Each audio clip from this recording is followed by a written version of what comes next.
The years of Mao Zedong's reign marked China with significant tragedies and loud names like the Great Leap Forward, the Great Chinese Famine, the Cultural Revolution. The Chinese people lived in poverty and China remained an isolated country. Understanding the problem, Mao Zedong decided to change China's position.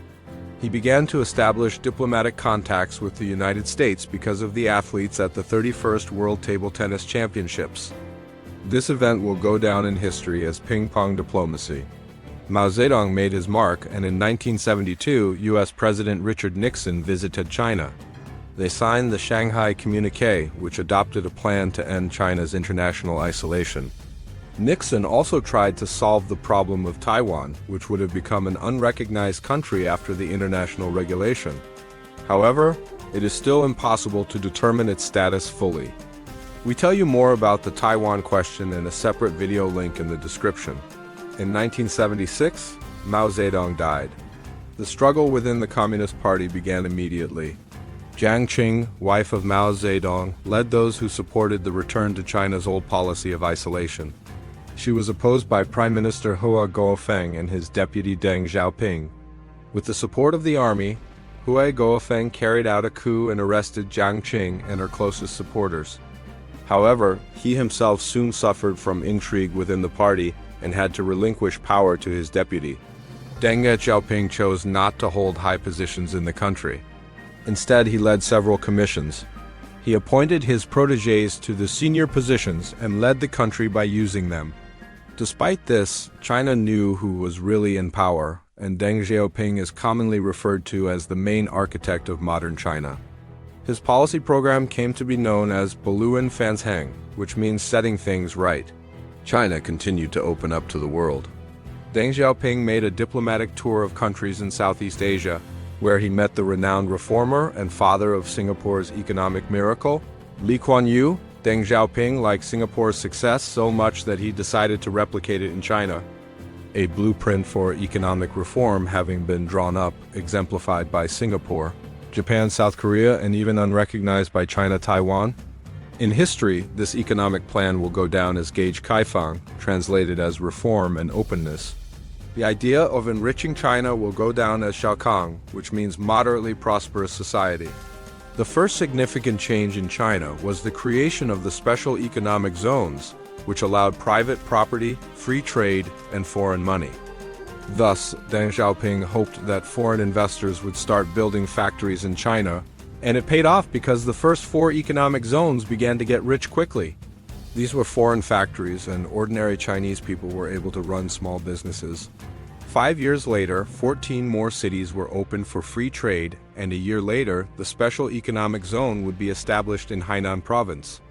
After that, whole districts in China began to receive such status. The most successful of them was the Pearl River Delta.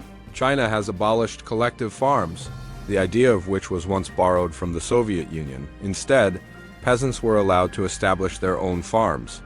This not only overcame the hunger in the country, but also boosted China's economy significantly. However, the most famous achievement was the Chinese industry. Foreign companies were interested in Chinese workers exhausted by unemployment and poverty. The Chinese were willing to work in factories at minimal pay. To increase income, many worked 12 hours a day. The factories, against all the rules of work ethics, were hiring even children, who were paid even less. This benefit paid off all the problems with moving production to another country. Therefore, many factories were built in China. In the 1980s, the first were American automobile corporations that moved their factories from Detroit to China. That's how Detroit fell into decline.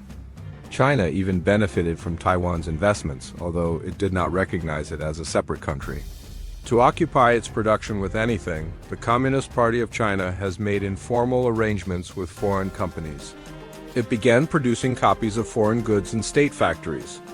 These were poor quality products intended solely for domestic sale, but very often these copies have reached international markets.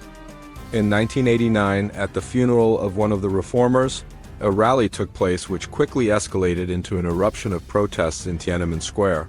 Students demanded political rights, workers demanded social guarantees, and businessmen demanded economic freedoms. In response, Deng Xiaoping sent troops to disperse the protesters by force, and we still do not know the true number of victims. In order to maintain power, Deng Xiaoping began to dismiss higher-ranking officials who supported the protests, but he soon began to harass those who dispersed the protests. The new head of China was the mayor of Shanghai, Jiang Zemin.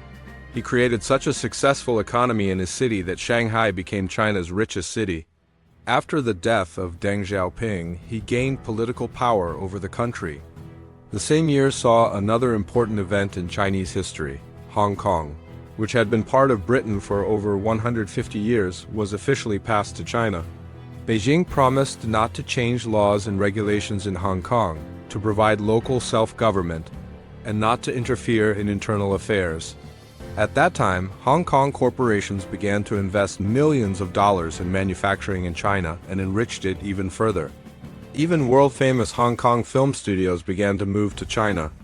2 years later, Macau returned to China with similar rights. China's rapid enrichment has led the Chinese economy to expand beyond its borders. China began to work with this in the early 1990s. But only in 1999 they formed a strategy of investing in other countries called Zushuk, literally go out policy. In 1991, China joined the Asia-Pacific Economic Cooperation Forums, and in 2000 initiated the creation of an almost identical economic forum for China's cooperation with Africa. The following year, China became a member of the World Trade Organization. In 2008, China was invited to the G20 summit for the first time, and a year later the first BRICS summit was held. A year later, the summit transformed into the BRICS. Not only did this take China to a new level in international relations, but it also allowed China itself to become an investor for poorer countries. The first of such countries was Vietnam. Before that, they were in conflict with China.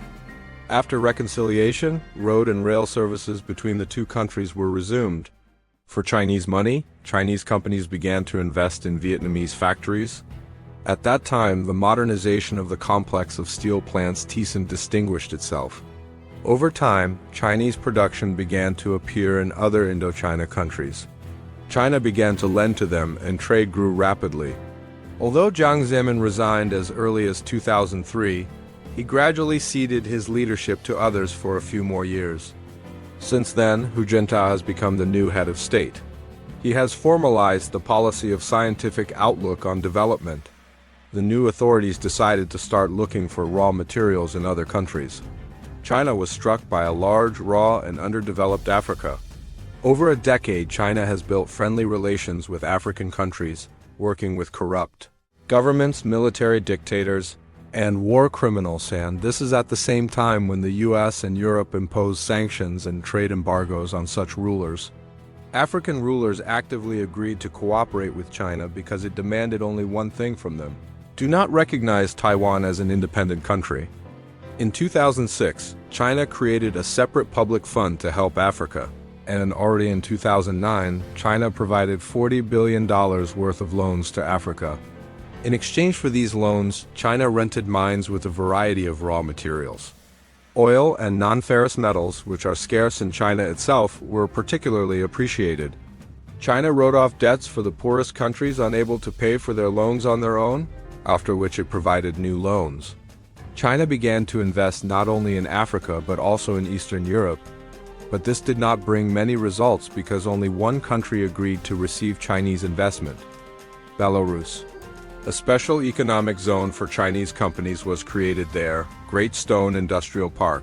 It was remembered for the fact that the Belarusian authorities began to take land from local residents without paying the promised compensation, as well as several corruption scandals due to appropriation of Chinese money by Belarusian officials and frequent freezing of the project because of China's uncertainty about its progress.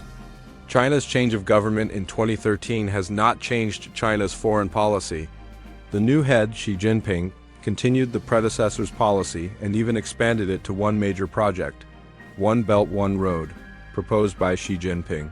It was originally just a plan to build a single railway network in Central Asian countries, to connect them with China and Eastern Europe. The railway was to follow the routes that the Great Silk Road once took. However, a few years later, the African Ports Development Plan was added to the project to improve maritime trade with China. Soon, China also began building railways in African countries from commodity-rich regions to seaports, and all this was part of the One Belt, One Road project. In parallel, China has also invested in road projects in the Caucasus, Russia, and Eastern Europe. Although the first train on the new route was launched, it could not replace the main trade routes, remaining only an expensive project with no profit. China has also tried to penetrate Latin American markets, initially investing only in non-ferrous metal mines which are abundant in South America. In 2013, China tried to start building the Nicaraguan Canal, which was to replace the Panama Canal, but this project was shut down a few years later when it became clear that it would bring more expense than profit. A similar failure for China was the Las Bambas copper deposit in Peru. China bought the mines for $6 billion but failed to complete industrial development in the region. This has been hampered by the persistence of worker strikes, changes in the Peruvian government, conflicts with local communities, and even attacks by local criminal gangs, which have required the recruitment of mercenaries. In 2015, 3 investment funds were established, of which China began lending to Latin America.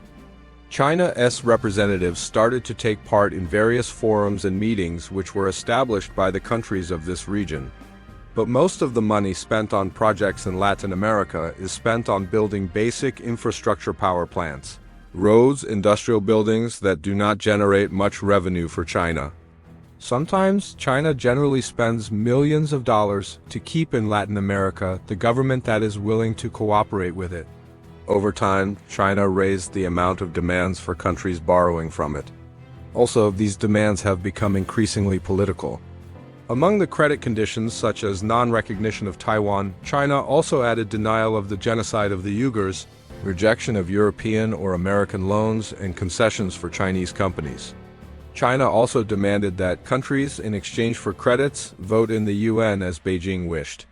Countries that were already heavily indebted to China were willing to make such concessions for new loans. It is recorded in history as the debt trap diplomacy. China began to advance its military projects. In 2017, it opened its first ever military base abroad in the African Republic of Djibouti. China justified its creation by the presence of Somali pirates in these waters, as well as the fact that in Djibouti there were forces of 4 other countries. In the same years, China became the 5th largest exporter of arms. In doing so, it did not shy away from selling weapons to political regimes which are in international isolation. Usually, China sells weapons on credit, which makes these regimes highly dependent. China was the first in the world to allow the establishment of an embassy of the Taliban government of Afghanistan, which is known worldwide for its terrorist activities. The coronavirus pandemic severely stunted China, but it tried to use it to its advantage. China has started blackmailing with the vaccine those countries which have been inactive collaborators. At the same time, it has actively provided free aid to countries dependent on it. Deliveries were so massive that China had to hand over inferior or even defective goods. This caused several major scandals and hit China's reputation hard. Manufacturing outflows, which began in parallel with the pandemic, have become equally problematic for China. The main reason was the strict quarantines that closed these factories for several years. The increasing income of Chinese people and heightened literacy have also contributed to this. Finally, in Africa, China itself has shown foreign investors how to cooperate with third world countries. China's problems have been compounded by customs wars with the US, espionage scandals in Africa, and sanctions from EU countries. And inside China, political issues are mounting due to internal strife between Xi's supporters and those of his predecessor Hu Jintao. Over the winning streak, more and more defeats appear. All this makes China's future uncertain.